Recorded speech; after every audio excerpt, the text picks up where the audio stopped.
नमस्कार, मैं हूं सोनाली नाइक और आप देख रहे हैं TV9 Bharatvarsh.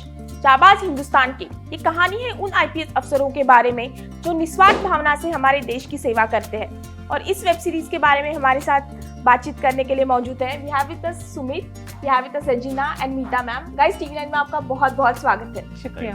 You know, trailer में पहली चीज जो जहन में आती है और देखने में जब नोटिस करते हैं हम लोग, वो डायलॉग जिससे शुरुआत हुई है कि जब काम पे होती है ना तो फोन का जवाब देती है ना मैसेज का जवाब देते हैं। हर किसी के लाइफ में ऐसी सिचुएशन तो आती है, किसी ना किसी से सुनना पड़ता है।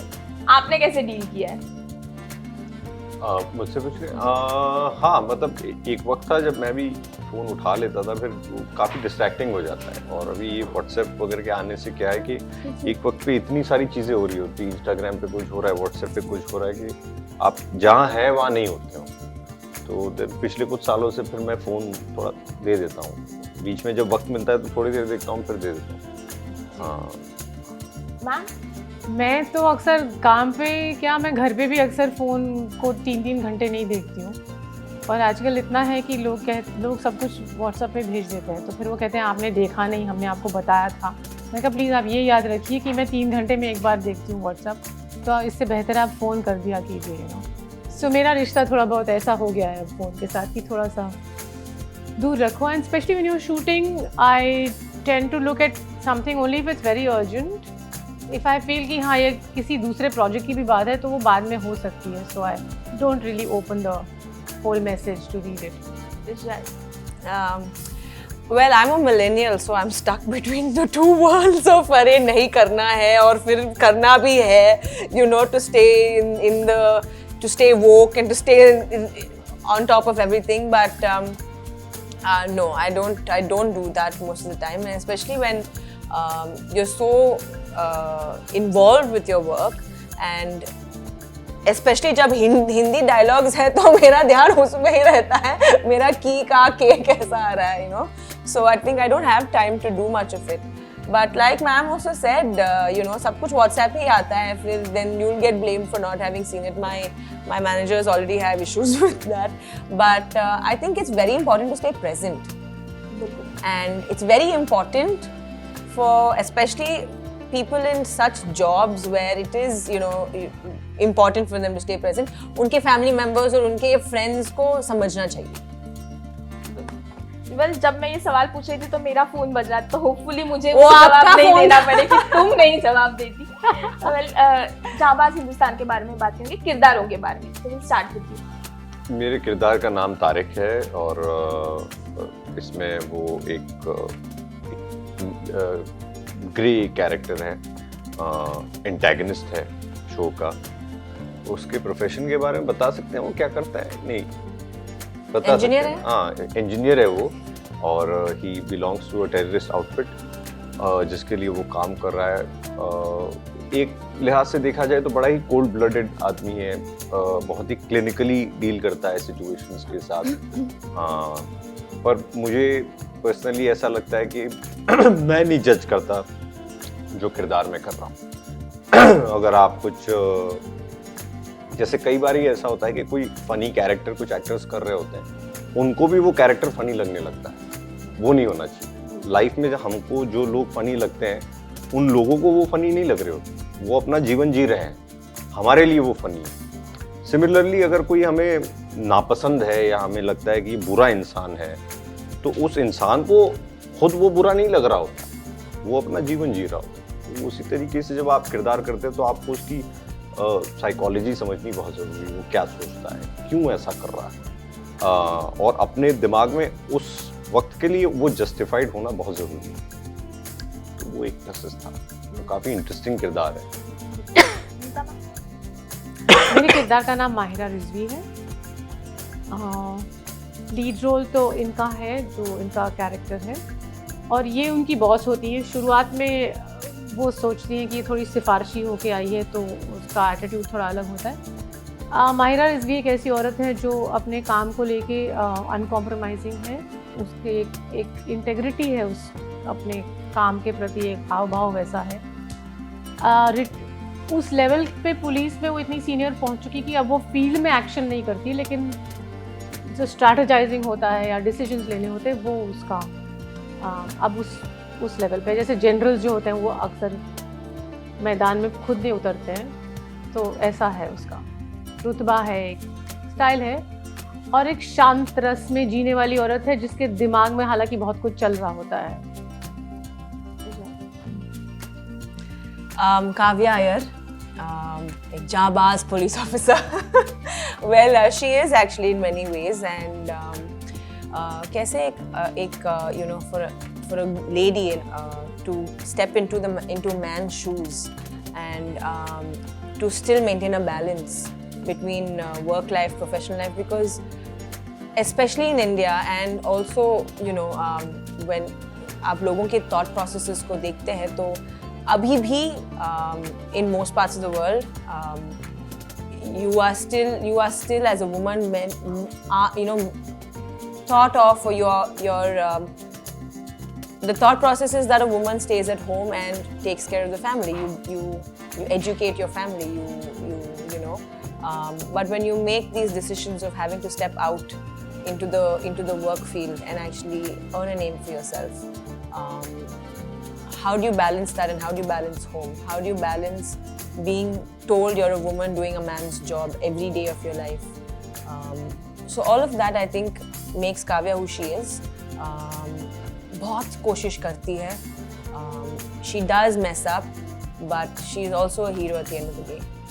Right. Well, मीता मैम और रेजिना से मेरा सवाल है कि इस सीरीज को फिल्माते हुए आईपीएस अफसरों के बारे में ऐसी कौन सी चीजें थी जिसको आप पहले जानती नहीं थे और अब इस दौरान आपको जानने मिली? well, आईपीएस का एक विंग है एनआईए, इसके बारे में मुझे बिल्कुल कुछ पता नहीं है, you know? तो इनका काम थोड़ा अलग होता है. एक तो हम मोस्टली, मेरा तो बहुत सारा पुलिस के साथ इंटरेक्शन रहा है, ख़ासतौर में मुंबई में. बहुत अच्छी पुलिस है यहाँ की एक्चुअली. अलग अलग चीज़ों से, किसी ने वेयर हाउस से मेरा सामान चुरा लिया, या किसी एक ने नौकर को, अपने पेरेंट्स को मैं कोई लड़का भेजना चाह रही थी जिसने कहा कि मैं इतने साल का हूँ और मैं अच्छा कुक हूँ, ये वो. तो वो बहुत तेज़ हैं और बहुत समझदार पुलिस है मुंबई की, और बहुत विनम्र भी है. एक बार मैंने गलती से एक रेड लाइट जंप कर ली तो वो आया भड़बड़ाता हुआ कि रोकिए गाड़ी, और तो मैंने शीशा नीचा किया था. मैडम आप ऐसा करेंगे तो जनता क्या करेगी, जाइए जाइए. हाँ, उन दिनों.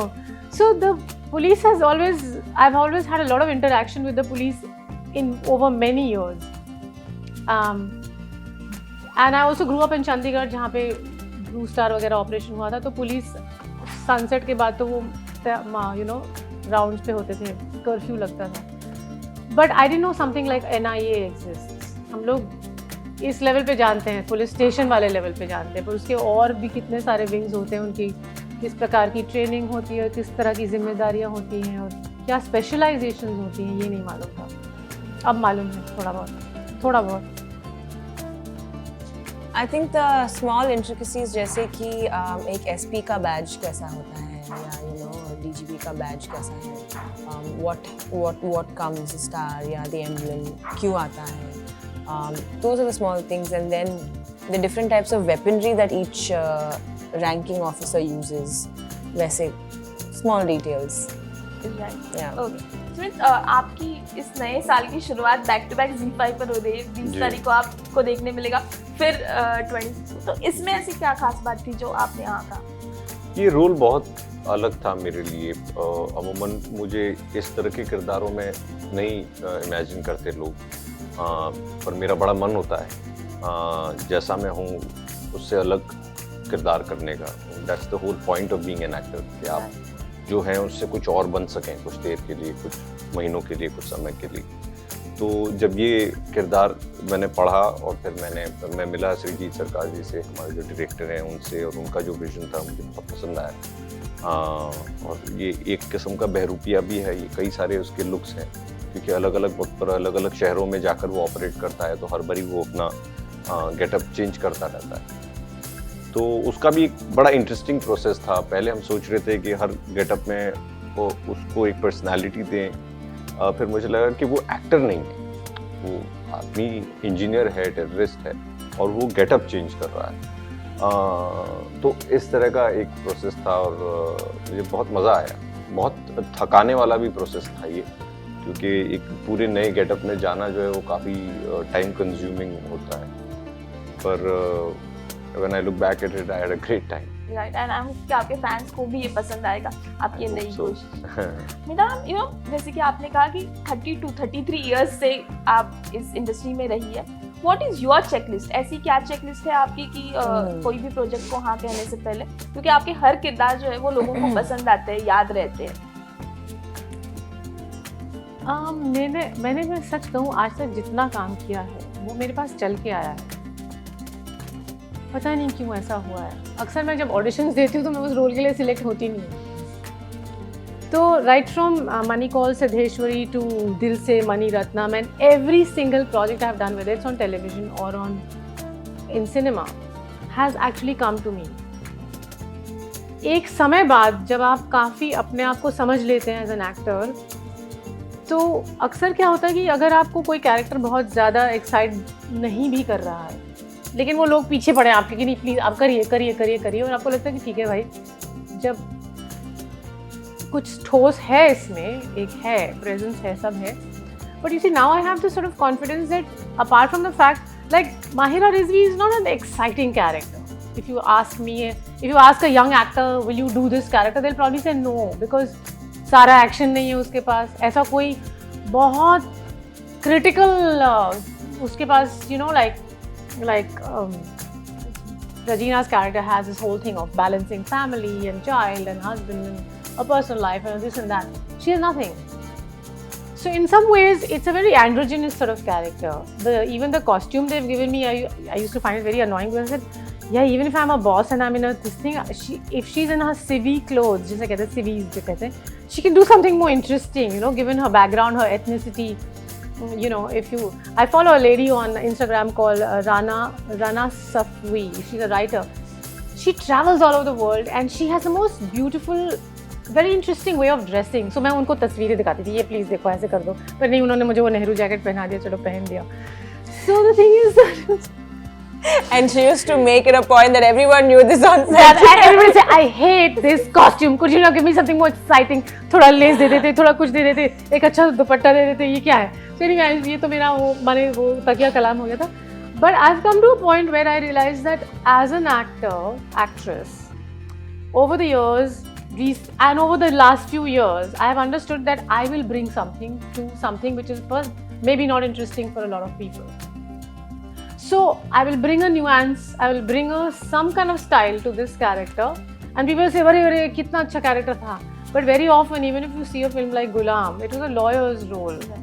But even at that time, I had first refused, saying, "ये lawyer role तो commercial film में सबसे पहले इसी को काटेंगे." But you also realize that sometimes when you're doing something for whichever reasons you're doing it, what is it that you can bring from inside your experience to make this person real, palpable, different, interesting and distinctive, you know?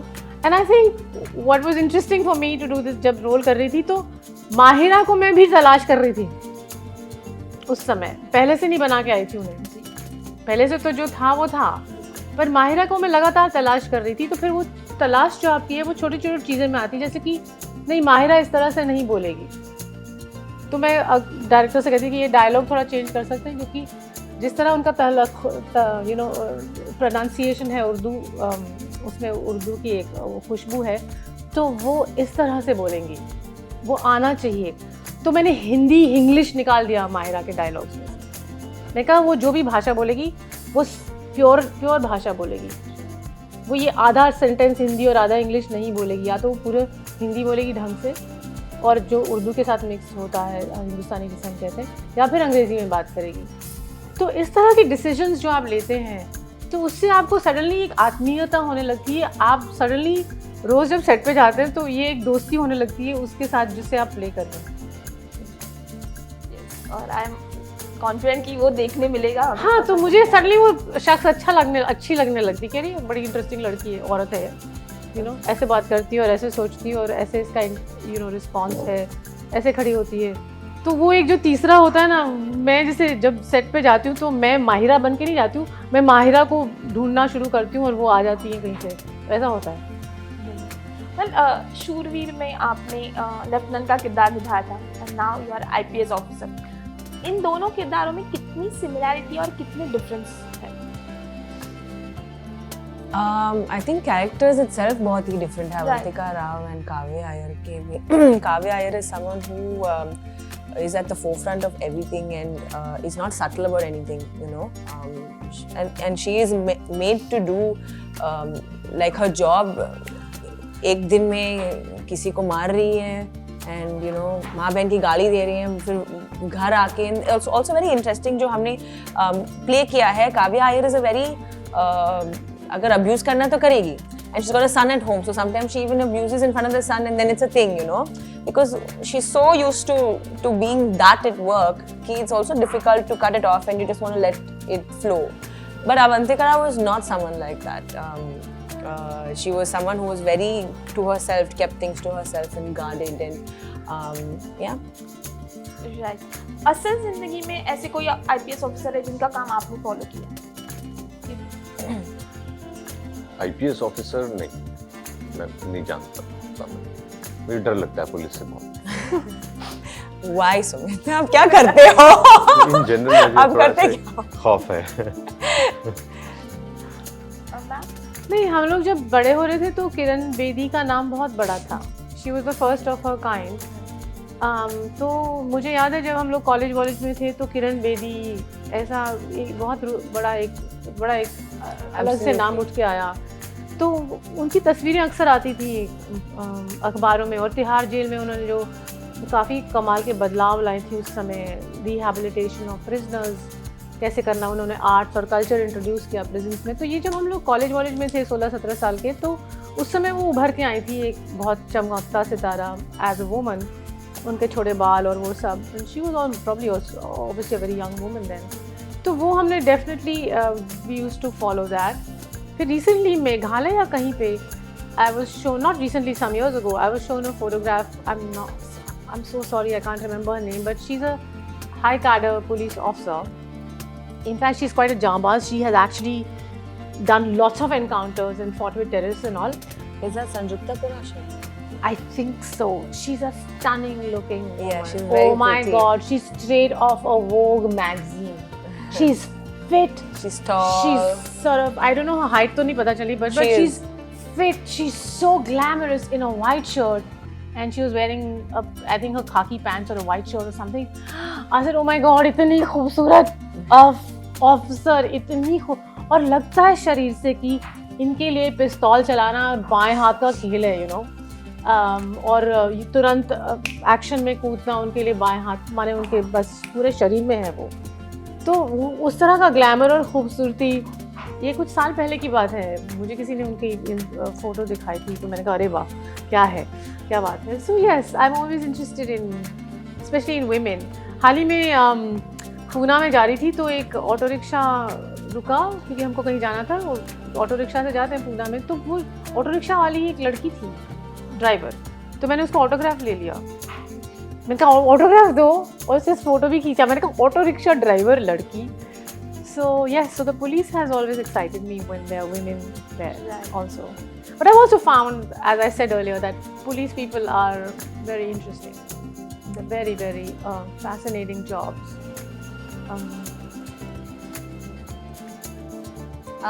Like ma'am said, Kiran Bedi ji, I mean, she's been the poster girl of the, you know, IPS officers, female IPS officers, if I might say.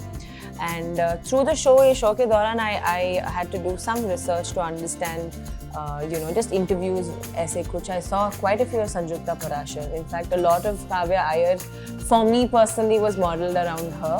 उनके interviews देख के, to just read up about anything that I could get my hands on to. Yeah, and I did not want to bring in any sort of particular nuance that I saw, but to make it my own. But these are the two people that I think I have predominantly read about over the span of like these few months. Right. I think Rakesh Maria है, Rakesh Rakesh Maria जी, Maria, yes. उनके बारे में हाँ, men are used to being in charge, but I'm also fascinated by women constables. Right. Like I played in Your Honor, I played the SHO for Punjab Yes, Police yes, वाली. आपने police cop. So I would notice तो you know कि हाल ढाल, because एक high rank का तो अलग होता है उनका एक, पर ये जो कांस्टेबल लेवल पे होते हैं जिनके पास you know इतना नहीं है हमारे पुलिस वालों को इतना सपोर्ट सिस्टम एक्चुअली देखा जाए तो, खाने रहन सहन में, you know, they are on duty all the time, where's the time to exercise, do yoga and all that stuff. So there's a lot of those things, you know, you feel for them, you know, you feel for these women in their uniforms, knowing that they probably don't even have time to eat a meal. Yeah. A proper meal, बैठ के खाने का समय भी नहीं मिलता होगा, especially constabulary level पे, you know. तो आपको लगता है यार कि कितना कुछ जीना पड़ता होगा इनको, कितना कुछ संभालते हैं, कितना कुछ झेलते हैं, you know. और आपका वो किरदार करने के बाद मैं ऐसी एक अमृतसर में वो जो पुलिस अफसर थी उनको मिली थी जो साइकिल पे वो घोषणा देते हैं ना कि अभी टाइम हो गया है जाओ, और उनकी आवाज में इतना दम था कि लोग जो है वो सीरियसली भाग रहे थे। गाइस आप तीनों ने ओटीटी पे कमाल का काम कर रहे हो, आपने फिल्में भी की है, तो आपको क्या लगता है कि ओटीटी में जो अच्छा कंटेंट आ रहा है और सोशल मीडिया पे हर नए ट्रेंड चल रहा है, इस वजह से ऑडियंस को थिएटर में लेकर आना चैलेंजिंग हो गया है, स्पेशली हिंदी फिल्मों की बात करें तो? नहीं, थिएटर का एक मुझे ये भी लगता है कि एक थोड़ी सी उसकी इकोनॉमिक्स थोड़ी हिल गई है, क्योंकि खासकर बम्बई में, दिल्ली में जो महानगर है वहाँ पर क्या हुआ है कि वो सिंगल स्क्रीन थिएटर्स जो हैं वो ऑलमोस्ट ख़त्म हो गए हैं, और जो आम जनता जो है उनके लिए ये बड़े मल्टीप्लेक्सेस में जाना वो अफोर्ड नहीं कर पाते। और अगर मान लीजिए सस्ता टिकट भी आप उन्हें दे देंगे एक आधे दिन पे, तो वहाँ पर वो अपने परिवार के साथ जाएंगे, वहाँ पॉपकॉर्न 250-300 रुपये का होगा, हर चीज़ होगा, वो इतना इंटिमिडेटिंग एक्सपीरियंस है उनके लिए। तो वो भी एक बड़ा फैक्टर है मुझे लगता है, वो प्ले कर रहा है। जो वो जगह थी जहाँ पर वो बड़े कंफर्टेबली अपने परिवार के साथ जाकर एक वीकेंड स्पेंड कर सकते थे या छुट्टी मना सकते थे, वो मेरे ख्याल में एक वापस से एक बैलेंस ढूंढना उसका ज़रूरी है। आई डोंट नो उसका एग्जैक्ट सोल्यूशन क्या है, बट वो एक बड़ा फैक्टर है। No, I agree with him. I have felt this for a very long time, even before the Hindi film industry went into a crisis. Because कई साल पहले मैं एक फिल्म डायरेक्ट करना चाह रही थी, स्क्रिप्ट लिखी, प्रोड्यूसर के पास ले गई, तो उन्होंने कहा पैसा रिकवर नहीं होगा। मैंने कहा क्यों नहीं रिकवर होगा, इतनी की तो फिल्म है। नहीं उसका ये, तब मुझे रियलाइज हुआ ये जो मल्टीप्लेक्स बने हैं वो इतने बड़े हवा हैं, जहाँ तक कि एक आम परिवार को अगर उसे पिक्चर देखनी है, और वही लोग तो हैं हमारे, उनको आराम से 3,000 तो खर्चा हो जाएगा, कौन देगा? और जब आप 3,000 का खर्चा देंगे तो आप वही गिनी चुनी फिल्में देखेंगे हीरोज़ की, जिसमें आपको पता है पैसा वसूल हो जाएगा। आप नई फिल्म का रिस्क नहीं लेंगे कि ये कौन है नया फिल्म मेकर, ये कौन सी नई कहानी है, क्योंकि आपको नहीं पता, जब तक बाय वर्ड ऑफ माउथ ना हो जाए कि भैया ये तो बड़ी अच्छी फिल्म, फिर भी आप 3,000 क्यों देंगे? तो आप पायरेटेड वर्जन्स देखते हैं, यू नो। तो I think it's not about content, it definitely is about content. हाँ, वो भी एक बड़ा पक्ष है। Because I think during the pandemic so much material was seen across the world, और हर किसी के पास सेल फोन है, माने आपके सब्जी वाले से लेके मंदिर के बाहर जो भिखारी बैठे होते हैं ना, उनके पास भी सेल फोन होता है। मैंने उनको बात करते हुए सुना है कि आज तो कहाँ भीख मांग रही है, मैं तो महालक्ष्मी वाले मंदिर पे। अच्छा, फिर भीख मांगे या पैसा दे दे, खाने को नहीं है, पर सेल फोन भरने का बिल तो है। But it's so amazing that the cell phone is a part of everyone's life in this country today.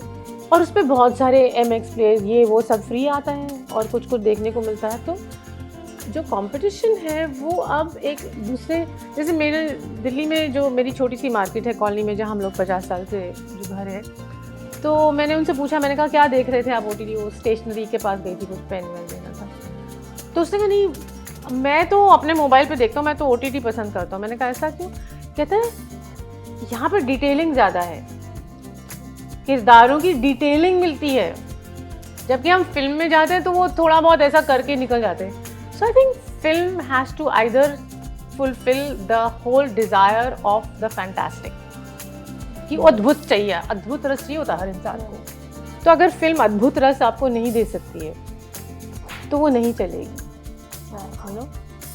और फिर क्योंकि और दूसरा कंटेंट अगर आपको चाहिए कि आपको विस्तार में स्टोरी, कैरेक्टर और उनके साथ एक आत्मीयता बढ़ानी है, तो फिर वो OTT पे ऑलरेडी है। तो आई थिंक जनता को ब्लेम करना या इधर या उधर या टाइम्स को ब्लेम करना नहीं, आपका एक चीज़ पुरानी हो चुकी है, उसको आप ठीक से देखिए, टटोलिए, अंतर जाना ज़रूरी है अंदर मन में कि हम लोग क्या बना रहे हैं और क्यों बना रहे हैं और क्यों अच्छी फिल्में चल रही हैं अभी, जैसे दृश्यम 2 आई है, वो तो अच्छी चल रही है। कांतारा आई है, वो अच्छी चल रही है। तो ऐसा तो नहीं है कि मतलब इन हीरोज़ की सारी फिल्में हिट होती है, नहीं, जो अच्छी होती है, जो जनता जिस चीज़ से रिलेट कर पाती है वो अच्छी चलती है। मेरे ख्याल में कुछ वो भी होता है कि शायद वो कहानी हम ज़्यादा कहने लगे जिससे वो रिलेट नहीं कर पा रहे। शायद हमें वहाँ सीखने की ज़रूरत है कि साउथ में आज भी देखिए जो फिल्में चल रही हैं या बन रही हैं वो उन्हीं की बन रही है, उन्हीं लोगों की बात कर रहे हैं जिनके बीच में वो बैठे हैं। तो और वहाँ का जो थिएटर्स हैं वो पूरा सिस्टम जो है उन्होंने बरकरार रखा है, उसे प्रिजर्व किया है। ऑल्सो आपकी रीजनल फिल्म्स कितनी बड़ी हो गई हैं। कोई कभी सोच सकता था 10-15 साल पहले कि आप ये जो अभी वेड़ आई है, वेड़ ने इतना अच्छा पैसा बनाया है, या आपकी ये जो भोजपुरी फिल्में होंगी वो इतना बड़ा इंडस्ट्री हो जाएगी। So even people enjoy their own ethnicities also, उनको अपनी कहानियाँ, अपने लोग, अपनी भाषा, अपने डायलॉग में सुनना पसंद है। तो है मराठी फिल्म भी अभी रिसेंटली देखिए कितना मराठी इंडस्ट्री कितनी बड़ी है। Like Sumit was saying, I mean, south में तो बहुत प्रिजर्व करते हैं। इनफैक्ट अभी मैंने like I had the opportunity of seeing it, Pongal के रिलीज में दो सुपरस्टार्स के फिल्म्स रिलीज हुए थे, and I was coming from the airport, and Chennai में बहुत सारे सिंगल स्क्रीन्स हैं जो अभी भी they doing so well, and वो कल्चर मुझे बहुत पसंद है। हाँ, सिंगल स्क्रीन का कुछ अलग है। हाँ, आपका वो फर्स्ट डे फर्स्ट शो का वो जो इट्स लाइक अ पार्टी अंदर। And I must say this, मैंने कहीं पे देखा था एक तेलुगु फिल्म जो रिलीज हुआ था, आई थिंक वॉल्टर वीराया का फिल्म, चिरंजीवी गार का फिल्म यूएस में। तो ऐसे ही जहाँ सिंगल स्क्रीन में इतना शोर और उसकी मस्ती अलग होती, वो लेके वहाँ यूएस में किए थे, and they shut them down, so they couldn't even they couldn't even watch the film.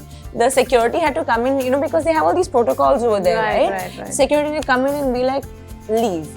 So I feel like that theatre culture that we all have is so inbred that I just hope it doesn't die. I mean, it's very sad. Just one of the recently now in Juhu, the Chandan cinema is going, and I'm like, my heart is breaking. It's like, no.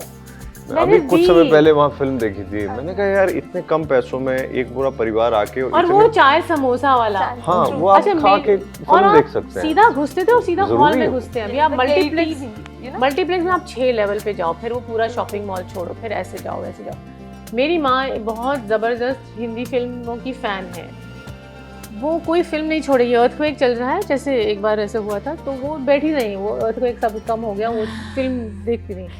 But अब नहीं उनको पसंद है, कहते नहीं वो कौन जाएगा, इतनी सीढ़ियाँ चढ़ो, अंधेरे में सीट टटोलो, पहले इतनी दुकानों में से गुजरो, ये वो सीनो। This ability to enter the theatre, एक क्लीन एक्सपीरियंस।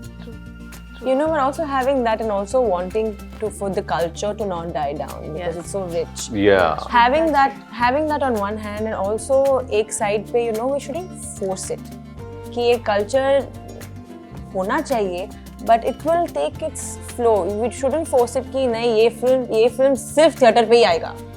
हाँ. Then you're getting yourself into trouble. हाँ. It's okay, ठीक है, you find the best possible business sense for your film, कुछ भी, but it shouldn't be the end of it. होगा, ये नहीं तो कुछ और होगा, but I think that's very important to understand also. Yeah. That's a very relevant point, that content can't be now classified. Yeah, you can't force it. That's true. जाते जाते fans को क्या मैसेज देना चाहेंगे जाबाज हिंदुस्तान के देखने की 3 reason? We'll start with you. 3 Sumit भी आज मीता बस मिस्टर बेबी रेजिना के साथ और बोल दीजिए कि कब आ रहा है? जाबाज हिंदुस्तान के आ रहा है ZEE5 पर 26 जनवरी को, जरूर देखिएगा। थैंक यू सो मच, हमसे बात करने के लिए बहुत बहुत शुक्रिया, एंड ऑल द बेस्ट।